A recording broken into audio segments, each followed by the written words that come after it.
Sa pag-ikot ng mundo, madalas ay dumadaan tayo sa mga pagbabago, mga bagong mukha ang dumarating, at ang iba na may unti-unting naglalaho. Ngunit sa kabila ng lahat ng ito, may mga taong nananatili, mga kaibigang hindi madaling matibag ng oras o distansya.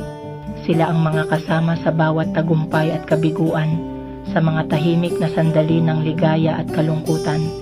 Ang kanilang presensya ay hindi nasusukat sa dami ng oras o saya, kundi sa lalim ng malasakit at tiwalang hindi kayang mabura ng panahon.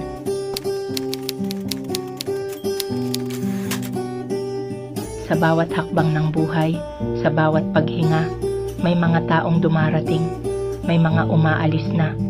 Ngunit sa gitna ng lahat ng ito, may mga natitira, mga kaibigang tunay sa hirap at ginhawa. Hindi nasusukat sa dami ng oras na ginugol o sa tagal ng pagkakaibigan na ating binuo. Ang tunay na samahan sa malalim na pangunawa, sa simpleng kumustahan, sa pagtitiwala. Sa mga panahong ikaw ay lugmok at sugatan, sila ang nariyan, handang magbigay ng lakas at kapanatagan. Hindi dahil sa pakinabang kundi sa malasakit na totoo. Sa bawat pagluha, sa bawat ngiti, sila'y naroroon kasama mo.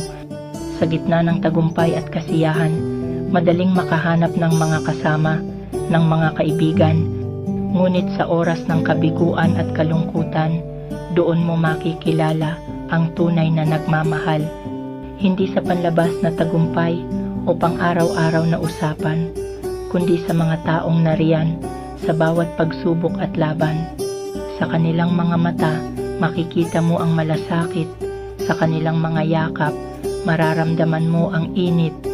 Kaya't sa bawat hakbang ng buhay, sa bawat paghinga, pahalagahan ang mga taong tunay na nagmamalasakit sa iyo, sapagkat ang tunay na pagkakaibigan at pagmamahal ay hindi nasusukat sa dami ng oras, kundi sa lalim ng damdamin at tiwala.